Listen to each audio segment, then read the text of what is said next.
excursion today is going to take us all the way from Kansas City, 1953, across Missouri, across Illinois, and Indiana, and Ohio, Pennsylvania, up here to New York, across Massachusetts, to Boston, 1773.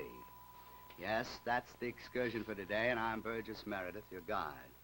So, all aboard, everybody, for Kansas City, to the Federal Reserve Bank building and the office of the former President of the United States, Harry S. Truman. And we've asked Dr. Franklin Murphy, Chancellor of the University of Kansas, to present Mr. Truman to you. Dr. Murphy? I have just returned from 2 months spent in visiting the schools, colleges, and universities of Western Europe. There I saw thousands of young people who are preparing themselves to shoulder the responsibilities of the free. As are our American boys and girls, these young people are facing a challenging future. They are aware that they are living in a fateful age, but they are hopeful. They are hopeful because men and women they respect are hopeful and are working to bring enlightenment and understanding to our troubled times. One of the truly significant figures in spreading this feeling of optimism throughout the free world and among the oppressed peoples behind the Iron Curtain is our former president, Harry S. Truman.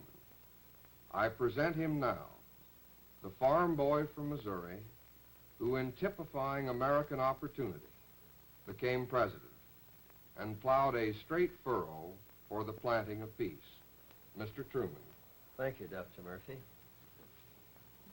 It is exactly 8 months today since I moved out of the White House and returned to private life. In those few months, I've discovered that my life is not as private as I thought it would be.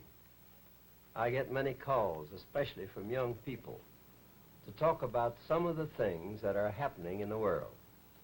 Some of these young people tell me they are worried about the future. They say the world appears to be sick, and so they wonder what is going to happen to them in a time when destructive forces seem to be gathering over the globe.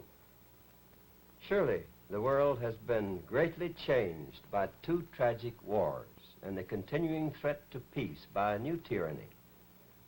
But the world has also been strengthened by science and by the growth of this country to world leadership.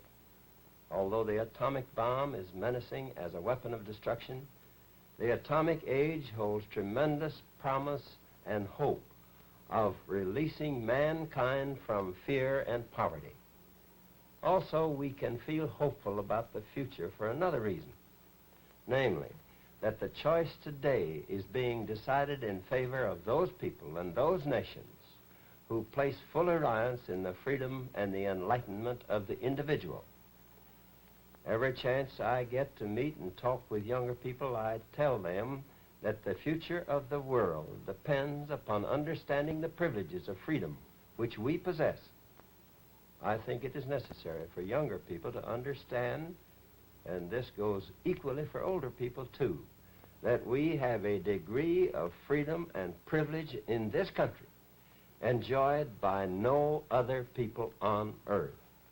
This is the only country in the world where a child born in any circumstance can become the head of the state, the most responsible executive position in the history of the world. Having had more power than any king or ruler in history, an American president can return quietly to private life after he has transferred the power of his great office to his successor in an orderly and democratic manner. Only last Thursday, I had a meeting with the students of my old high school in Independence. I said to them, any one of you can become president of the United States. Some of them didn't seem to believe that, but it is a fact. You can become president of the United States. Since the responsibilities of the president have taken on such worldwide proportions, the education of the president must include a thorough knowledge of the history of his own country, as well as of that of other countries. Only one of us can be president, but every president needs the help of an educated and enlightened people. That is why a program such as this deserves support and recognition, and why I'm glad to take part in it today. During my years in the White House, I received thousands of callers, all sorts of people from all walks of life. I learned a great deal from the visits I had with boys and girls and with young men and young women from places far away. These young people from Europe and Asia, from Africa and South America, would come to see me and ask about this country. One of the questions they would always ask was, how does the United States of America continue to be so free and so strong? My answer always was that it grew up that way. We grew up free and strong. Our country was founded by people who came here more than 300 years ago because they wanted the things for which we stand today. From England, from Sweden, Holland, from France, Germany, and other countries, people came to these shores. Many came to avoid forced military service. Others sought freedom of conscience and the right to worship God as they pleased. Think of the people who settled our original 13 colonies. Massachusetts was settled by those dissenters who could not stand the persecution of the Church of England. Virginia was settled by those members of the aristocracy who could not stand the persecution of Cromwell and the Puritans.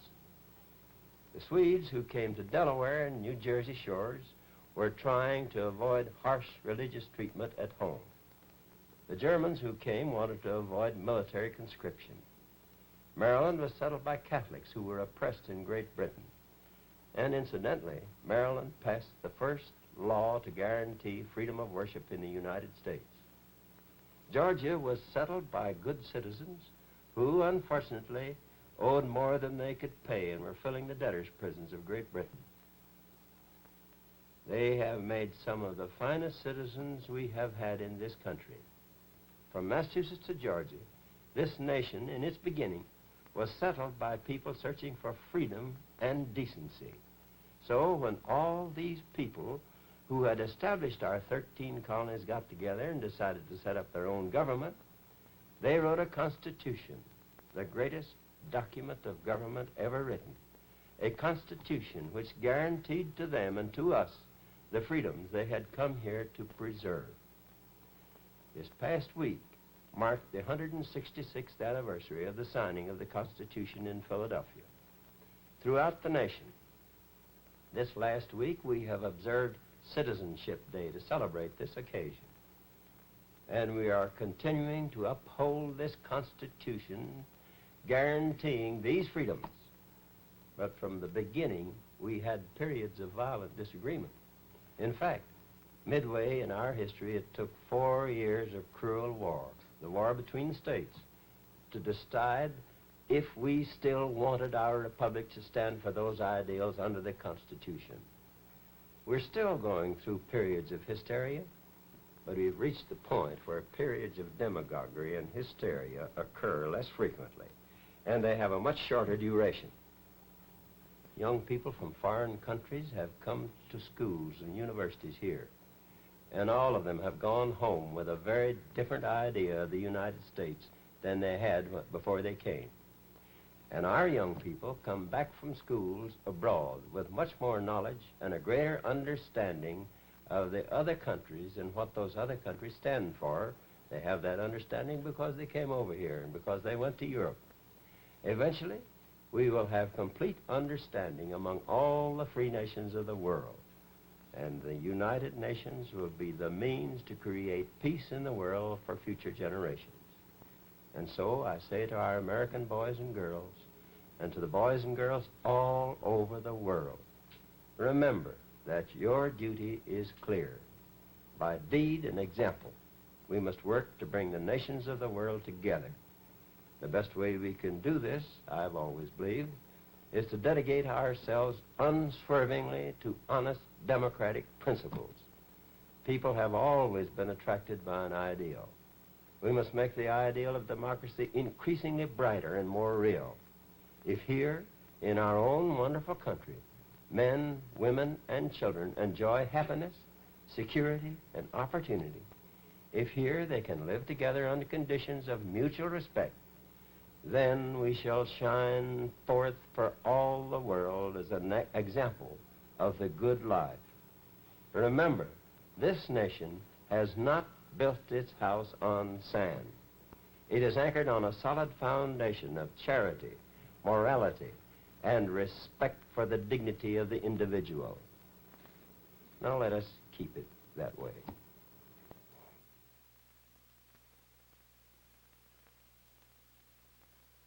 Thank you, sir. Thank you, Mr. Truman, for coming on today's excursion and telling us a little of the world that we can inherit in the future. And now we go back 180 years to a time before there was the United States, and the future was pretty dark.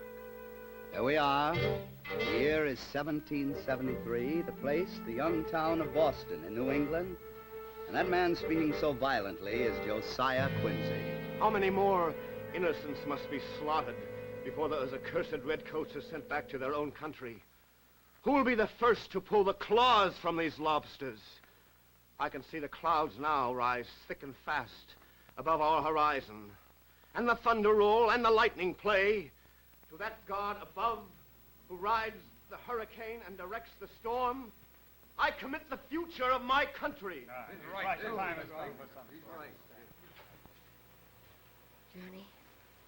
Johnny, Yes, Mother, I'm right here.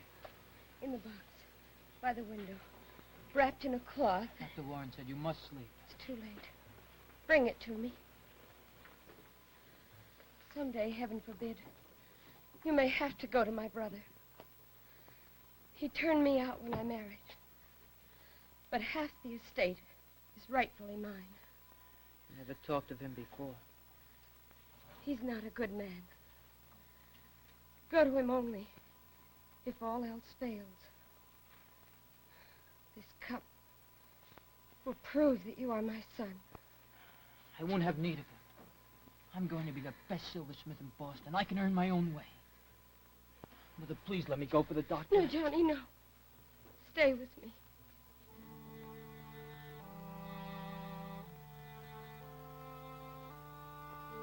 That night, my mother died. She had not told me her brother's name, so I was alone. For 2 years, I carried out my vow that I would become the best silversmith in Boston. As apprentice to Mr. Lathan, my work improved steadily until one day, because of the accident, I could no longer be a silversmith.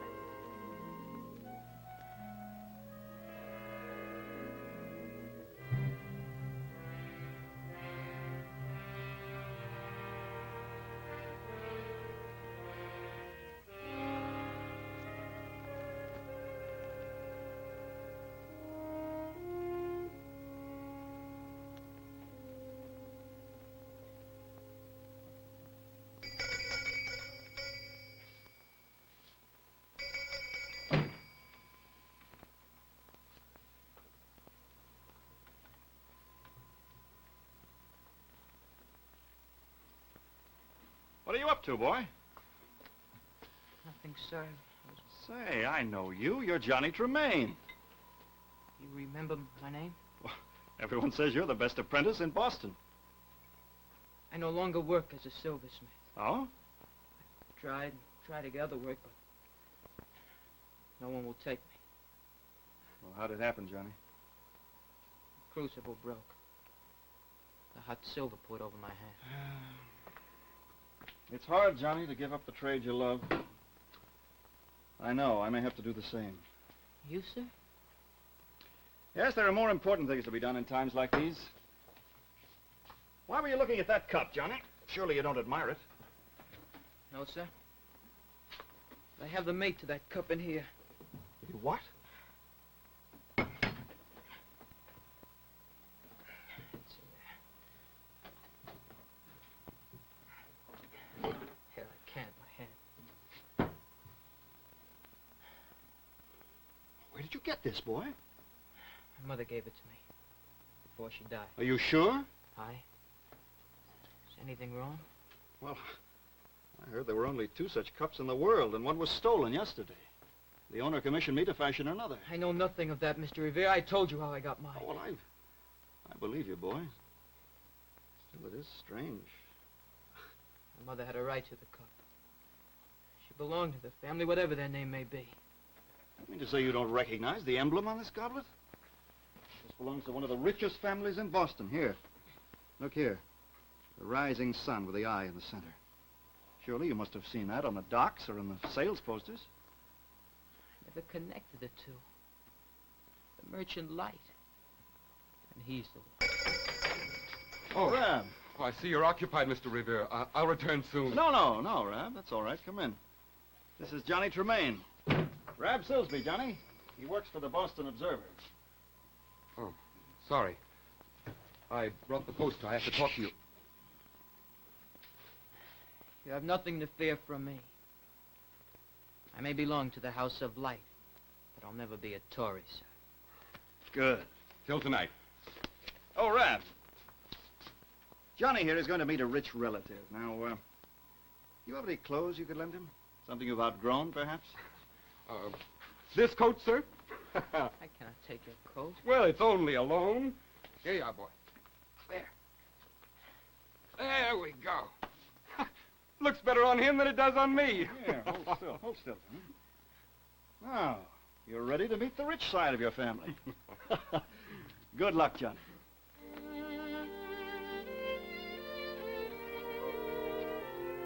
Hello. Hello. So will you clod? How did you get in here? Who the devil are you? I am Jonathan Light Tremaine. You are, huh? My mother. Her deathbed. Told you were related to the rich Boston merchant, Jonathan Light? She made no mention. By name. The oldest, scurviest trick in the world. It's no trick. I can prove it. She gave me this. Let me see that, boy. Where did you get this cup?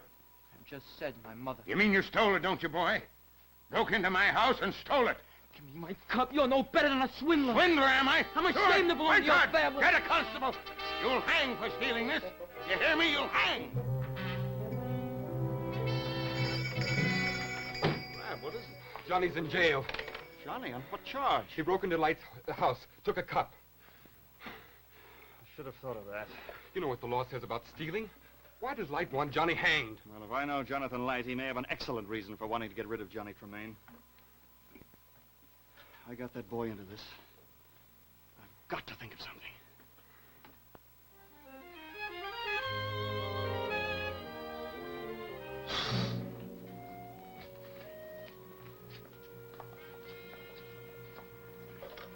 Beg your pardon, sir.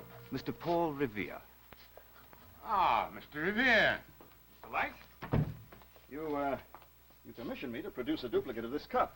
Well, here it is. Here's its mate. Well, this is a surprise. You told me it wouldn't be ready for a month. Well, I didn't make the cup, Mr. Light. An old charwoman was passing my window and saw your cup and suggested I purchase this replica which was in her possession. Oh, astonishing. Even more so than you might imagine. Because the day was hardly out when a fish peddler came in with another cup. Fish peddler? Yes. I polished it up as best I could. He used it to hold angleworms. Worms?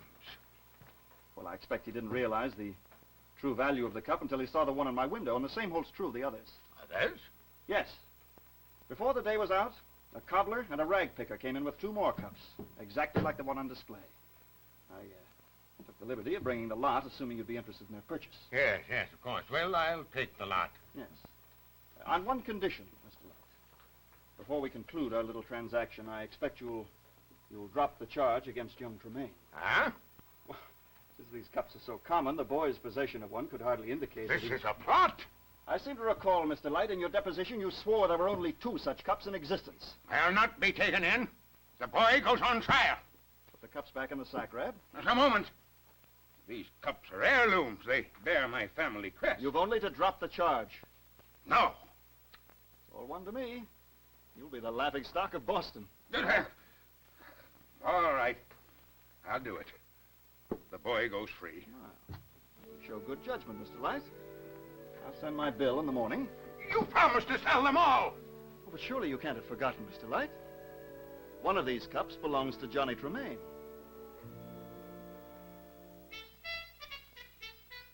It was good to be free again, thanks to poor Revere, who had worked all night casting 6 cups in the same mold to secure my release. A month's work in 24 hours. You've saved my life, and I'm grateful, but I still don't understand. Why put up such a fight for me? Well, a man's life is worth fighting for, Johnny. I hope someday I may be able to repay you. Well, the rest of this battle is yours alone. We fought for your life. You'll have to fight for your inheritance. There are more important things to fight for. Oh? Important enough to make you give up being a silversmith, you say. I can no longer be a silversmith. But maybe I can prove useful in other ways. Rab, it occurs to me we need someone to put up posters and deliver the Observer. Someone we can trust. Can you ride? No. Well, I could teach him quickly. Do you know how to ride a horse, Mr. Revere? Yes, a little. It's not usual for a tradesman in town to own a saddle horse, Johnny, but I do enjoy an occasional gallop around the countryside. Well, will you take the job? If you think I can manage. I'd better warn you, it's dangerous. Anything can be dangerous. Do you have a place for him to sleep, Rab? You can share my room. I'll move another bed into the attic. Good. Well, I haven't learned to ride yet. I shouldn't like to move in until I can earn my keep.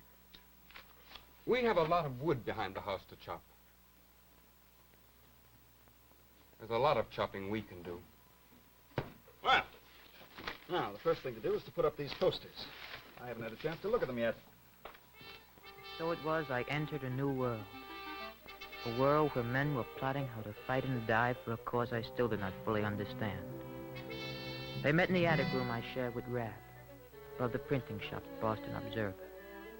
These men whose names were on everybody's lips. Sam Adams, the firebrand, the man most feared by the British. John Hancock, the richest man in Boston, good-natured and generous. John Adams, the colony's most distinguished lawyer. Josiah Quincy, the famous orator. And poor Revere. It's a novelty, gentlemen. The first time anyone has thought to make saltwater tea. But the King's warships are in the harbor. They'll protect that tea. They'll fight. And we shall fight. It takes only a spark to set the whole country ablaze. There comes a time for fighting. There comes a time when... James Otis. That old windbag. Did anyone tell him about the meeting? There is nothing to fear in Otis. He's a good patriot, a brilliant mind. Not anymore. Maybe it was that blow on the head by the British consul, the official. He talks too much. Good evening, James. Good evening, sir. Glass of punch, James. No, thanks, Sammy. Sit down, James. My coming interrupted you. I heard something about a time for fighting. For what will we fight? Aye, to free Boston from these redcoats. England cannot bleed us with taxes. No. We fight for something more important than our pocketbooks, Sammy. For the rights of Americans. For the rights of Englishmen everywhere. Why stop with Englishmen? For men, women, and children all over the world. There will be no tyranny over lives or ideas. No handful of men will seize power for the thousands. A man will choose who will to rule over. Yes, we know all And this. speak his mind without fear. We have work to do, James. You think my wits have left me, eh, Sammy? Some will give our wits. Some our fortunes. Many young men will give their lives. We are lucky men to have a cause worth dying for. This honor is not given to every generation. And you, Paul, will give up the silver craft you love. God made you to make silver, not to make war. There's a time for the casting of silver, and a time for the casting of cannon. And you, Sam Adams, my friend, my enemy, how shall I call you? You will give up everything you've got. God be with you. God knows how much we need you. But why do we do all this? Why? It's all so simple. So much more simple than you think. We fight, we die, for one thing. Only that a man can stand up. I won't keep you any longer.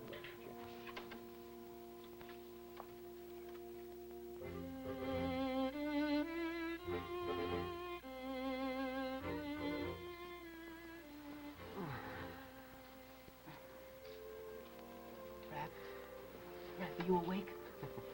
Yes. You heard what he said?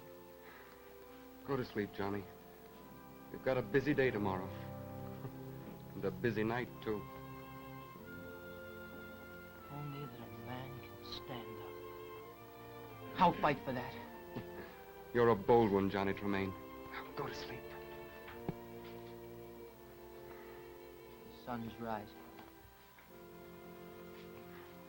Go to sleep, Johnny Tremaine. A new sun was rising in the west. The words echoed and re-echoed until sleep jumbled them in my brain. That a man can stand up.